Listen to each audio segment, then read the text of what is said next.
Okay, good day to everyone. Good day to everyone. Thanks for finding us. In this presentation, Basic Forex. So we'll be learning about the foundation of Forex. The rest of the Forex knowledge will be based on this. Okay, so there's a part of this that's related to mathematics. Anyway, the mathematics of Forex is very simple. Okay, so now let's move forward. Basic Forex. The first one that you need to know in Forex is the market structure. So we have the market structure, we have the ranging market. This is the ranging market. This is what you see. This is the chart. Okay, the chart. And then this is the movement of the market. Okay, so this is ranging. Okay, so ranging market. Some call it sideways. Others call it ranging market or range market. There are three types of structure: the ranging market, and the next one is you have the bullish trend, okay, and going up, okay. So the next one is we have the bearish trend, it's going down, or downtrend. So that's why traders call it bullish, bearish, okay. And then ranging market. Some call it hawkish. Hawkish is going up, and bearish is dovish. Dovish, they call it dovish. Anyway, so the terminologies are interchangeably used. So do not be confused with those uptrend, downtrend, bearish, bullish, hawkish, dovish. Okay, those are the three market structure that you see in the forex market. Okay, so the next one is then that is the bearish market. Now let's go to the pairs. The pairs, what you see is the two pairs of currency. We have the USD JPY. The first one is the base. The second one is the quote. The basis for buying and selling is the base, the first one. Example, if there is war in the United States, the value of the dollar will go down. And if it's going to go down, what you're going to do, you're going to sell the dollar. Okay. Now, if there's a pandemic starting in the United States, or so the value of the dollar again will go down. So the basis for buying and selling is the base currency, this one, not this one, the code currency. So you're going to sell the dollar. Same with other currency pair, AUD USD JPY, AUD NCD, AUD CAD, and so forth. Okay. Now, in forex trading, there are three sessions. We have the Asian session, European sessions, and the New York sessions, or the United States session. The Asian session starts at 6 a.m. That is Philippine time, and the pairs that are being traded is JPY, AUD, and NCD, and it closes at 4 o'clock. 4 o'clock here, but 4 o'clock here. It closes at 4 o'clock. Okay, so actually, the Australian session closes at, at 4. At 4 for us, but yeah, 4 p.m. Okay, so that is in their time. Okay, so for us, that is 2 o'clock. I think 2 o'clock in our time. Now we have also the European London session. We have European Open at 1, and then London session GBP opens at 2 or 3, then closes at midnight. The pair that being traded, Euro, GBP, and Swiss franc, and then the JPY overlaps with the London session.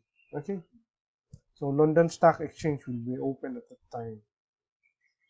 So that's one of the best times to trade. The best time to trade is opening, lunchtime, and closing of the stock exchanges in Asia, in Europe or London Stock Exchange, and the New York Stock Exchange, which opens at 9:30. And then these are the pairs that are being traded. It closes at 5 a.m. Okay, so we have the GBP and the Euro overlaps again with the New York sessions. Okay, New York session. So the best time for you to trade are these times wherein the market opens. The people are excited. So whenever they see the chart, it's downtrend, they're going to buy. There will be reversals at that time, and impulse candles will appear. Okay, in the opening, lunchtime, and closing. OLC. Always remember that. OLC. Okay. So next one is the value of pips. The computation is 1. This is constant. Exchange rate is variable times trade size or lot size 1.0 or 100,000 units of currency. The pips is the meaning percentage in points. Okay, this is the basis of making money. Okay, example 30, 530. So you have 7 7 7 pips. Okay, so this is the value of the pips. Okay, so we have the 1 divided by 1 and 523 times 100 unit of currency or lot size of 1.0. The value of pips is 9.5. Okay, that's how it is computed. Now another example, we have USD sell at 5 to 5.1, 5 to 5.20, close of 5 to 5.20, you have 131. So your lot size is 0.01. This is micro lot, this is the mini lot, and this is the standard lot. Okay, so why the lot? The purpose of the lot is you cannot buy retail. You have to buy it wholesale. That's the purpose of the lot. Okay, so you can buy only for the 0.01, 1,000 currency, and then 10,000 currency for the mini lot, and then 1.0 is 100,000 currency, units of currency. So you cannot buy retail 1,550, 564. No, you cannot do that. Okay, should you use the 0.01 lot size? It should be 1,000. Okay, then this one is 10,000. This one is 100,000 units of currency. So this is your pips. So 131. So 131, the difference between the two. So 131 times the lot size, that would be the money that you're going to have, and then you times that with the 49 exchange rate in the Philippines. Okay, 49 today. So that would be your money. Okay, that's how it is computed. Now the leverage is, you have what we call leverage. Leverage is a two-edged sword. If your trade is right, your profits are great, but if your trade is wrong, you lose more than what you deposited.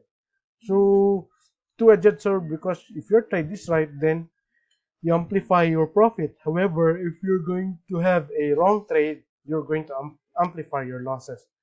So example, you have a lot size of 1.0, lot size 1.0 or 100,000 unit, then your capital is 100 USD, then this would be your leverage, 1 is to 1,000. Meaning to say, if your capital is very small, your leverage should be great, but that is very dangerous, especially if you have a wrong trade, 1,000 against 1. You're going to lose your money big time. Okay, so the bigger your capital, the smaller your leverage. Okay, 1 is to 50. That enables you to buy more than your what you actually deposited. Okay, that's the purpose of the leverage. Okay, so next we have the lot size is 1.0, 100,000 units of currency, 10,000 units of currency, and that is the mini lot. Then the micro lot is 0.01. Again, we saw this in the previous page, previous slide. Okay, 1.0 times 135 equals 135 USD times 49. That would be the value of your profit for the day, and so forth. If your lot size is 0.01 micro lot, this is the mini lot. Okay, so the bigger your lot size, the better, and the bigger your leverage, the better. So big leverage, big lot size, right trade, then you amplify your profit. But if you have a huge leverage, then a huge lot size, then you have the wrong trade, then you're going to amplify your losses. Okay, so that's why you have to be mindful with the lot size and also the leverage. And another thing also we need to consider is the position sizing. So account size times risk per trade, distance between entry and stop, and value of pips. So example, you have your value of pip like a while ago, 9.5. 9.5 is your value of pip. So your capital is 100 USD, and then what you're willing to risk per trade is 2% of your capital. Okay, times the number times divided by the number of pips from your entry and your close. Okay, and then the times value of pips. Okay, so that would be the result. Okay, that's what you should be willing to risk per trade, every position you're willing to risk 0.5 per trade. Position sizing is also very important. Okay, along with the leverage, and then the position sizing. Okay, so that's the position sizing. Then risk to reward ratio. So you should have your risk to reward ratio. Okay, risk to reward, low risk 2 to 4%, 5 to 8%, then 9 up is the high risk. Okay, so your risk to reward ratio, example, your risk, if the market goes against you 50 pips, then your reward is 100 pips. So you have 1:2. Your risk is 1, and then your reward is 2. Then you need to be mindful also of the percentage that you're willing to risk. Okay, 2 to 4. So ideally, it should be 1%, not this one, not this one, 1%. So this has something to do with the position sizing.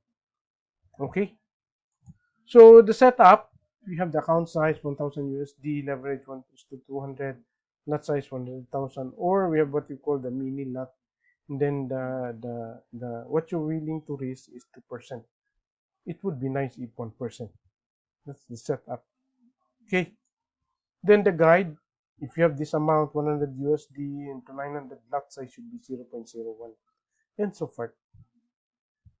Okay, so be mindful of be mindful of this serve as your guide. Then the pairs, if you have 100 USD only, trade one pair only.